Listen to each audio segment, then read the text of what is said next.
Bonjour et bienvenue à notre programme quotidien de lecture biblique. Nous commençons aujourd'hui avec le chapitre 36 de Genèse, du livre de la Genèse, et nous allons lire 5 chapitres. Voilà, nous allons donc commencer à partir du verset 1 du chapitre 36 dans la version Louis II. Genèse chapitre 36, verset 1.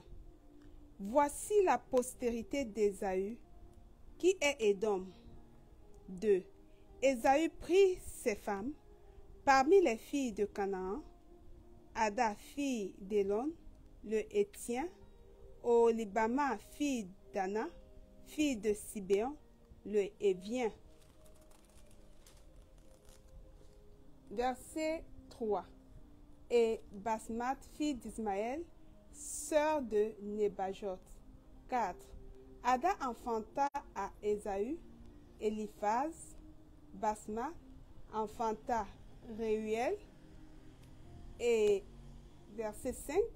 Et Oholibama enfanta Jéhush, Jaélam et Coré. Ce sont là les fils d'Ésaü qui lui naquirent dans le pays de Canaan. 6. Ésaü prit ses femmes, ses fils et ses filles, toutes les personnes de sa maison, ses troupeaux, tout son bétail et tout le bien qu'il avait acquis au pays de Canaan, et il s'en alla dans un autre pays, loin de Jacob son frère. 7. Car leur richesse était trop considérable pour qu'ils demeurassent ensemble, et la contrée où ils séjournaient ne pouvait plus leur suffire à cause de leurs troupeaux. 8. Ésaü s'établit dans la montagne de Séir. Ésaü, c'est Édom. Verset 9. Voici la postérité d'Ésaü, père d'Édom, dans la montagne de Séir. 10. Voici les noms des fils d'Ésaü. Éliphaz, fils d'Ada, femme d'Ésaü. Réuel, fils de Basmat, femme d'Ésaü. 11. Les fils d'Éliphaz furent Théman, Omar, Sépho, Gaétam et Kenaz. 12. Et Timna était la concubine d'Éliphaz, fils d'Ésaü. Elle enfanta à Éliphaz Amalek. Ce sont là les fils d'Ada, femme d'Ésaü. Verset 13. Voici les fils de Réuel, Nahat, Zérach, Shama et Mizza. Ce sont là les fils de Basmat, femme d'Ésaü.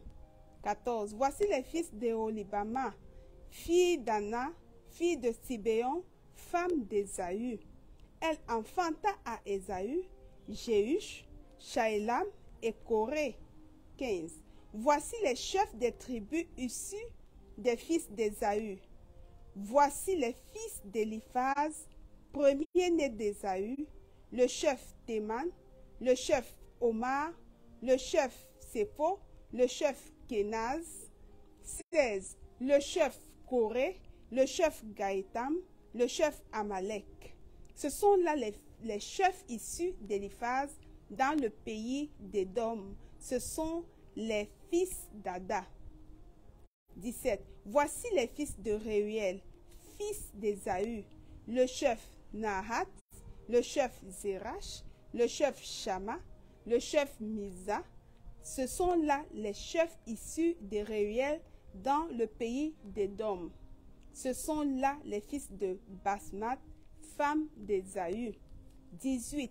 Voici les fils d'Oholibama, femme d'Ésaü, le chef Jéhush, le chef Jaélam, le chef Coré.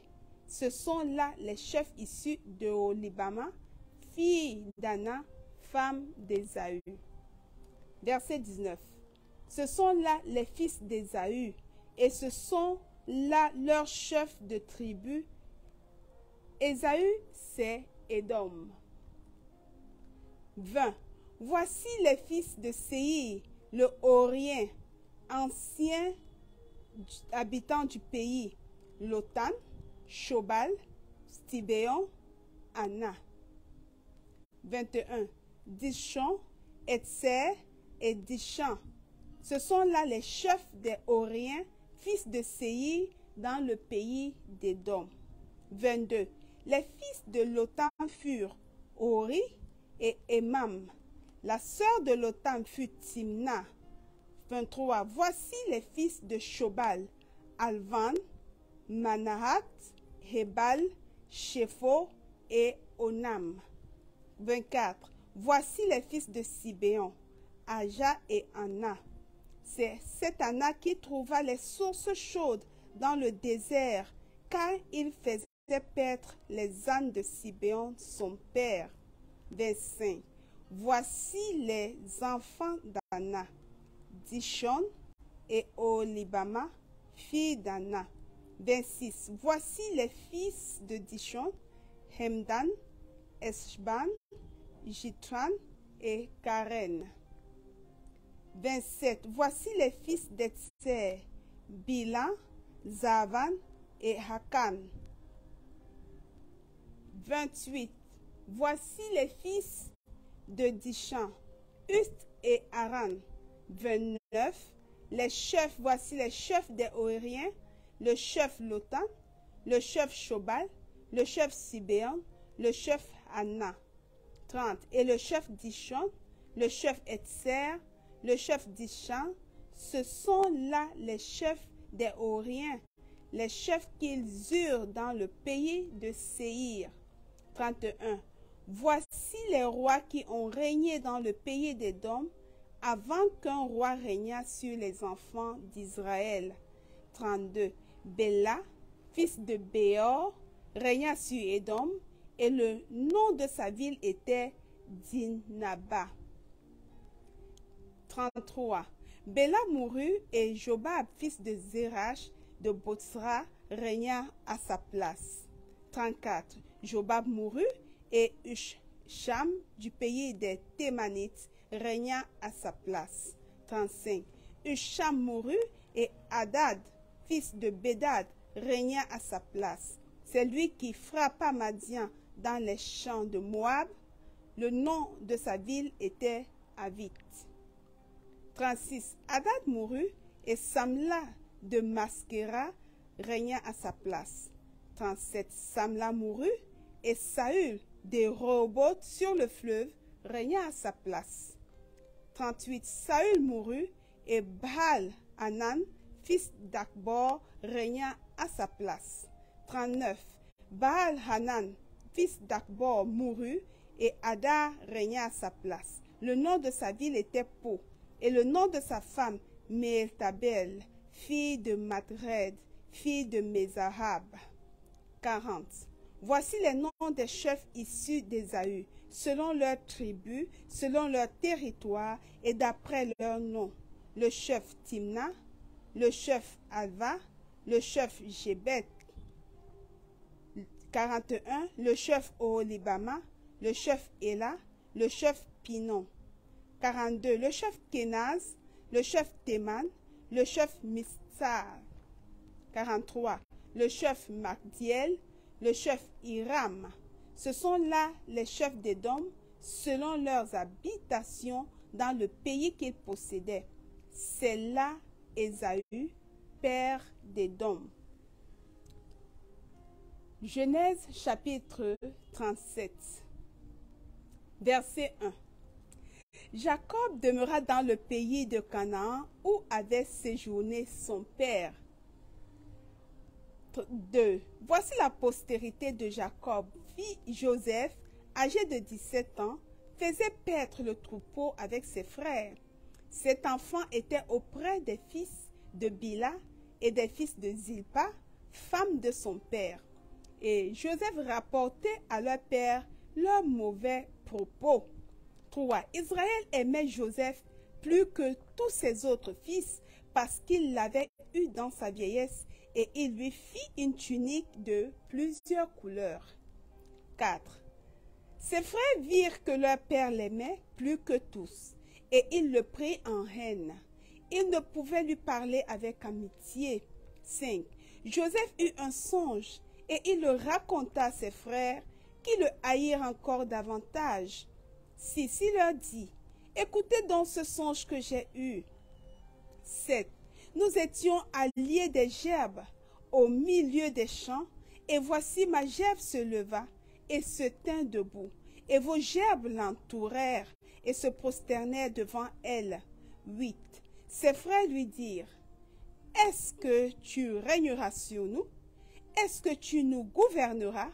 Et ils le haïrent encore davantage à cause de ses songes et à cause de ses paroles. Verset 9. Il eut encore un autre songe, et il le raconta à ses frères. Il dit, j'ai eu encore un songe, et voici le soleil, la lune et 11 étoiles se prosternaient devant moi. 10. Il le raconta à son père et à ses frères. Son père le réprimanda et lui dit, que signifie ce songe que tu as eu? Faut-il que nous venions, moi, ta mère et tes frères, nous prosterner en terre devant toi? 11. Ses frères eurent de l'envie contre lui, mais son père garda le souvenir de ces choses. 12. Les frères de Joseph étant allés à Sichem pour faire perdre le troupeau de leur père. 13. Israël dit à Joseph, tes frères ne font-ils pas perdre le troupeau à Sichem? Viens, je veux t'envoyer vers eux. Et il répondit, me voici. 14. Israël lui dit, va, je te prie, et vois si tes frères sont en bonne santé, et si le troupeau est en bon état, et tu m'en rapporteras des nouvelles. Il l'envoya ainsi dans la vallée d'Hébron, et Joseph alla à Sichem. 15. Un homme le rencontra, comme il errait dans les champs. Il le questionna en disant, que cherches-tu? 16. Joseph répondit, je cherche mes frères. Dis-moi, je te prie, où ils font perdre leur troupeau. 17. Et l'homme dit, ils sont partis d'ici, car je les ai entendus dire, allons à Dothan. Joseph alla après ses frères, et il les retrouva à Dothan. 18. Ils le virent de loin, et avant qu'il fût près d'eux, ils complotèrent de le faire mourir. 19. Ils se dirent l'un à l'autre, voici le faiseur de songes qui arrive. 20. Venez maintenant, tuons-le et jetons-le dans une des citernes. Nous dirons qu'une bête féroce l'a dévoré et nous verrons ce que deviendront ces songes. 21. Ruben entendit cela et il le délivra de leurs mains. Il dit, ne lui ôtons pas la vie. 22. Ruben leur dit, ne répandez point de sang, jetez-le dans cette citerne qui est au désert et ne mettez pas la main sur lui. Il avait dessein de le délivrer de leurs mains pour le faire retourner vers son père. 23. Lorsque Joseph fut arrivé auprès de ses frères, ils le dépouillèrent de sa tunique et de la tunique de plusieurs couleurs qu'il avait sur lui. 24. Ils le prirent et le jetèrent dans la citerne. Cette citerne était vide, il n'y avait point d'eau. 25. Ils s'assirent ensuite pour manger. Ayant levé les yeux, ils virent une caravane d'Ismaélites venant de Galade. Leurs chameaux étaient chargés d'aromates, de baume et de myrrhe qu'ils transportaient en Égypte. 26. Alors, Judas dit à ses frères, que gagnerons-nous à tuer notre frère et à cacher son sang? 27. Venez, vendons-le aux Ismaélites et ne mettons pas la main sur lui, car il est notre frère, notre chair. Et ses frères l'écoutèrent. 28. Au passage des marchands Madianites, ils tirèrent et firent remonter Joseph hors de la citerne, et ils le vendirent pour 20 cycles d'argent aux Ismaélites qui l'emmenèrent en Égypte. 29. Ruben revint à la citerne, et voici, Joseph n'était plus dans la citerne. Il déchira ses vêtements. 30. Retourna vers ses frères et dit, l'enfant n'y est plus, et moi, où irai-je? 31. Ils prirent alors la tunique de Joseph, et ayant tué un bouc, ils plongèrent la tunique dans le sang. 32. Ils envoyèrent à leur père la tunique de plusieurs couleurs en lui faisant dire, voici ce que nous avons trouvé, reconnais si c'est la tunique de ton fils ou non. 33. Jacob l'a reconnue et dit, c'est la tunique de mon fils, une bête féroce l'a dévorée, Joseph a été mis en pièces. 34.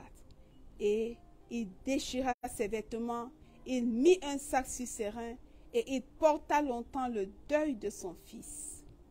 35. Tous ses fils et toutes ses filles vinrent pour le consoler, mais il ne voulut recevoir aucune consolation. Il disait, c'est en pleurant que je descendrai vers mon fils au séjour des morts. Et il pleurait son fils. 36. Les Madianites le vendirent en Égypte à Potiphar, officier de Pharaon, chef des gardes. Genèse chapitre 38, verset 1. En ce temps-là, Judas s'éloigna de ses frères et se retira vers un homme d'Adulam nommé Hira. Verset 2. Là, Judas vit la fille d'un Cananéen nommé Shua. Il la prit pour femme et alla vers elle. 3. Elle devint enceinte et enfanta un fils qu'elle appela Er. 4. Elle devint encore enceinte et enfanta un fils qu'elle appela Onan. 5. Elle enfanta de nouveau un fils qu'elle appela Shéla. Judas était active quand elle l'enfanta. 6. Judas prit pour Er son premier-né une femme nommée Tamar. 7. Er, premier-né de Judas, était méchant aux yeux de l'Éternel, et l'Éternel le fit mourir. 8. Alors, Judas dit à Onan, va vers la femme de ton frère, prends-la comme beau-frère, et suscite une postérité à ton frère. 9. Onan, sachant que cette postérité ne serait pas à lui, se souillait à terre lorsqu'il allait vers la femme de son frère, afin de ne pas donner de postérité à son frère. 10. Ce qu'il faisait déplut à l'Éternel, qui le fit aussi mourir. 11. Alors Judas dit à Tamar, sa belle-fille, demeure veuve dans la maison de ton père, jusqu'à ce que Shéla, mon fils, soit grand. Il parlait ainsi dans la crainte que Shéla ne mourût comme ses frères. Tamar s'en alla, et elle habita dans la maison de son père. 12. Les jours s'écoulèrent, et la fille de Shua, femme de Judas, mourut. Lorsque Judas fut consolé, il monta à Timna, vers ceux qui tondaient ses brebis, lui et son ami Hira, l'Adulamite. 13. On en informa Tamar, et on lui dit, voici ton beau-père qui monte à Timna pour tondre ses brebis. 14. Alors elle ôta ses habits de veuve, elle se couvrit d'un voile et s'enveloppa. Et elle s'assit à l'entrée d'Énaïm, sur le chemin de Timna, car elle voyait que Shéla était devenu grand et qu'elle ne lui était point donnée pour femme. 15. Judas la vit et la prit pour une prostituée parce qu'elle avait couvert son visage. 16. Il l'aborda sur le chemin et dit, laisse-moi aller vers toi, car il ne connut pas que c'était sa belle-fille. Elle dit, que me donneras-tu pour venir vers moi? 17. Il répondit, je t'enverrai un chevreau de mon troupeau. Elle dit, me donneras-tu un gage jusqu'à ce que tu l'envoies? 18. Il répondit, quel gage te donnerai-je? Elle dit, ton cachet, ton cordon et le bâton que tu as à la main. Il les lui donna, puis il alla vers elle, et elle devint enceinte de lui. 19.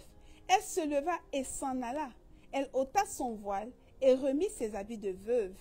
20. Judas envoya le chevreau par son ami l'Adulamite pour retirer le gage des mains de la femme, mais il ne la trouva point. 21. Il interrogea les gens du lieu en disant, « Où est cette prostituée qui se tenait à Énaïm sur le chemin ?» Ils répondirent, « Il n'y a point eu ici de prostituée. » 22. Il retourna auprès de Judas et dit, « Je ne l'ai pas trouvée. » Et même les gens du lieu ont dit, « Il n'y a point eu ici de prostituée. » 23. Judas dit, « Qu'elle garde ce qu'elle a. Ne nous exposons pas au mépris. Voici, j'ai envoyé ce chevreau et tu ne l'as pas trouvé. » 24. Environ 3 mois après, on vint dire à Judas, « Tamar, ta belle-fille, s'est prostituée et même la voilà enceinte à la suite de sa prostitution. » Et Judas dit, « Faites-la sortir et qu'elle soit brûlée. » 25. Comme on la menait dehors, elle fit dire à son beau-père, « C'est de l'homme à qui ces choses appartiennent que je suis enceinte. Reconnais, je te prie, à qui sont ce cachet, ces cordons et ce bâton. » 26. Judas les reconnut et dit, « Elle est moins coupable que moi, puisque je ne l'ai pas donnée à Shéla, mon fils. » Et il ne la connut plus. 27. Quand elle fut au moment d'accoucher, voici, il y avait 2 jumeaux dans son ventre. 28. Et pendant l'accouchement, il y en eut un qui présenta la main, la sage-femme la prit, et il attacha un fil cramoisi en disant, « Celui-ci sort le premier. » 29. Mais il retira la main, et son frère sortit. Alors la sage-femme dit, « Quelle brèche tu as faite ?» Et elle lui donna le nom de Pérez. 30. Ensuite sortit son frère, qui avait à la main le fil cramoisi, et on lui donna le nom de Zérach. Genèse chapitre 39, verset 1. On fit descendre Joseph en Égypte, et Potiphar, officier de Pharaon, chef des gardes égyptiens, l'acheta des Ismaélites qu'il y avait fait descendre. 2. L'Éternel fut avec lui, et la prospérité l'accompagna. Il habitait dans la maison de son maître, l'Égyptien. 3. Son maître vit que l'Éternel était avec lui, et que l'Éternel faisait prospérer entre ses mains tout ce qu'il entreprenait. 4. Joseph trouva grâce aux yeux de son maître, qu'il employa à son service, l'établit sur sa maison et lui confia tout ce qu'il possédait. 5. Dès que Potiphar l'eut établi sur sa maison et sur tout ce qu'il possédait, l'Éternel bénit la maison de l'Égyptien à cause de Joseph, et la bénédiction de l'Éternel fut sur tout ce qui lui appartenait, soit à la maison, soit au champ. 6. Il abandonna aux mains de Joseph tout ce qui lui appartenait, et il n'avait avec lui d'autre soin que celui de prendre sa nourriture. Or, Joseph était beau de taille et beau de figure. 7. Après ces choses, il arriva que la femme de son maître porta les yeux sur Joseph et dit, « Couche avec moi. » 8. Il refusa et dit à la femme de son maître, « Voici, mon maître ne prend avec moi connaissance de rien dans la maison, et il a remis entre mes mains tout ce qui lui appartient. » 9. Il n'est pas plus grand que moi dans cette maison, et il ne m'a rien interdit, excepté toi, parce que tu es sa femme. Comment ferais-je un aussi grand mal, et pécherais-je contre Dieu? 10. Quoiqu'elle parlât tous les jours à Joseph, il refusa de coucher auprès d'elle, d'être avec elle. 11. Un jour qu'il était entré dans la maison pour faire son ouvrage, et qu'il n'y avait là aucun des gens de la maison. 12. Elle le saisit par son vêtement en disant, « couche avec moi. Il lui laissa son vêtement dans la main et s'enfuit au dehors. 13. Lorsqu'elle vit qu'il lui avait laissé son vêtement dans la main et qu'il s'était enfui dehors. 14. Elle appela les gens de sa maison et leur dit, « Voyez, il nous a amené un Hébreu pour se jouer de nous. Cet homme est venu vers moi pour coucher avec moi, mais j'ai crié à haute voix. » 15. Et quand il a entendu que j'ai levé la voix et que je criais, il a laissé son vêtement à côté de moi et s'est enfui dehors. 16. Et elle posa le vêtement de Joseph à côté d'elle, jusqu'à ce que son maître rentrât à la maison. 17. Alors elle lui parla ainsi, « L'esclave hébreu que tu nous as amené est venu vers moi pour se jouer de moi. » 18. Et comme j'ai élevé la voix et que j'ai crié, il a laissé son vêtement à côté de moi et s'est enfui dehors. 19. Après avoir entendu les paroles de sa femme qui lui disait, « Voilà ce que m'a fait ton esclave », le maître de Joseph fut enflammé de colère. 20. Il prit Joseph et le mit dans la prison, dans le lieu où les prisonniers du roi étaient enfermés. Il fut là en prison. 21. L'Éternel fut avec Joseph et il étendit sur lui sa bonté. Il le mit en faveur aux yeux du chef de la prison. 22. Et le chef de la prison plaça sous sa surveillance tous les prisonniers qui étaient dans la prison, et rien ne s'y faisait que par lui. 23. Le chef de la prison ne prenait aucune connaissance de ce que Joseph avait en main, parce que l'Éternel était avec lui, et l'Éternel donnait de la réussite à ce qu'il faisait. Genèse chapitre 40, verset 1. Après ces choses, il arriva que les chansons et le panetier du roi d'Égypte offensèrent leur maître, le roi d'Égypte. 2. Pharaon fut irrité contre ses deux officiers, le chef des échansons et le chef des panetiers. 3. Et il les fit mettre dans la maison du chef des gardes, dans la prison, dans le lieu où Joseph était enfermé. 4. Le chef des gardes les plaça sous la surveillance de Joseph, qui faisait le service auprès d'eux, et ils passèrent un certain temps en prison. 5. Pendant une même nuit, les chansons et le panetier du roi d'Égypte, qui étaient enfermés dans la prison, eurent tous les deux un songe, chacun le sien, pouvant recevoir une explication distincte. 6. Joseph étant venu le matin vers eux, les regarda, et voici, ils étaient tristes. 7. Alors il questionna les officiers de Pharaon, qui étaient avec lui dans la prison de son maître, et il leur dit, « Pourquoi avez-vous mauvais visage aujourd'hui ?»